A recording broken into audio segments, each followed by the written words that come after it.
તો આજના દિવસે બજારમાં આપણને ઘણા ઉતાર ચઢાવ સાથેનો કારોબાર જોવા મળ્યો। ખાસ કરીને નિફ્ટી, બેંક નિફ્ટી બંને આજે પોતાના જે નીચલા સપોર્ટ ઝોન છે એને આપણને ટચ થતું દેખાયું। જો સવારના સેશનમાં જ્યારે થોડો ઘણો ઘટાડો આવ્યો, બપોરના સેશનમાં પછી એક ઘટાડો વધતો દેખાયો, ત્યારે નિફ્ટીએ આજના દિવસે 23,000ની નીચેના લો બનાવ્યા, પરંતુ ત્યારબાદ એચડીએફસી બેંકના પરિણામો આવ્યા અને સ્ટોકમાં એક મોટી બ્લોક ડીલ પર થઈ, જેને પગલે આજે એચડીએફસી બેંકમાં તેજી આવી તો તમને નિફ્ટી, બેંક નિફ્ટી બંને પોઝિટિવિટી સાથે બંધ થતા દેખાયા છે।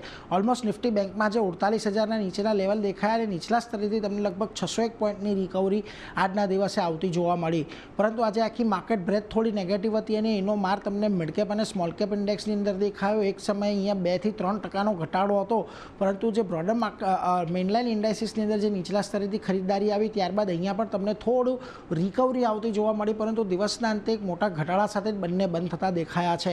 હવે આજે કયા સેક્ટર તમને સપોર્ટ કરતા દેખાયા, તો નિફ્ટીની તેજીની અંદર આજે આઈટી સ્ટોક્સનું મહત્વનું યોગદાન હતું। લગભગ 2% જેટલો નિફ્ટી આઈટી ઇન્ડેક્સ વધ્યો। આ ઉપરાંત ફાર્મા અને હેલ્થકેરમાં પણ એક સારી એવી તેજી રહી અને એચડીએફસી બેંકના પરિણામ બાદ આજે તમને પ્રાઇવેટ બેંકની અંદર પણ સારી એવી ખરીદારી અને નિફ્ટી ફિન નિફ્ટીમાં પણ એક સારી ખરીદારી જોવા મળી હતી, પરંતુ જ્યાં ઘટાડો આજના દિવસે તમને સેક્ટર વાઇઝ આવ્યો એમાં રિયલ એસ્ટેટ સેક્ટર ખાસ મહત્વનું હતું।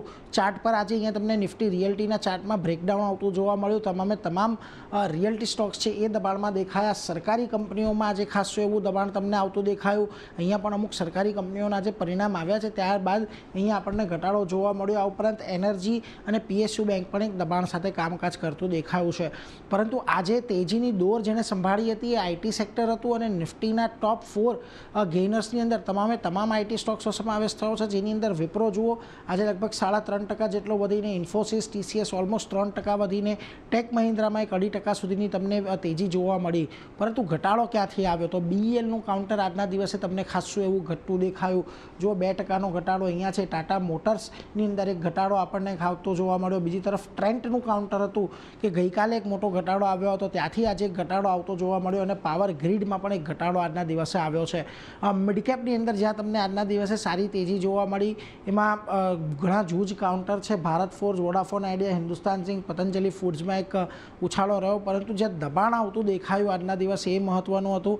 પોલીકેબની અંદર આજે પરિણામો આવ્યા। ક્વાર્ટર ઓન ક્વાર્ટર બેસિસ પર થોડા પરિણામો 1-2 જગ્યાએ ઘટતા દેખાયા, જેને પગલે આજે લગભગ 6%નો ઘટાડો પોલીકેબમાં આવ્યો છે।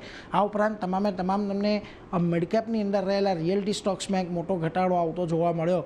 હવે ઓવરઓલ બજારે આજે પોતાના ગઈકાલની એક દિવસ હતો કે જ્યારે અપર રેન્જ જે રેન્જની હતી તે ટેસ્ટ કરી, આજના દિવસે નીચલી રેન્જ ટેસ્ટ કરી અને બંને બાદ બજાર ફરી પાછું એ જ ઝોનમાં આવીને ઊભું છે। એટલે બજેટ પહેલાં અહીંયાથી નિષ્ણાંતો ખાસ કરીને એવી સલાહ આપી રહ્યા છે કે બજેટ પહેલાં આપણને બજાર થોડુંક સાઇડવેઝ જોવા મળે।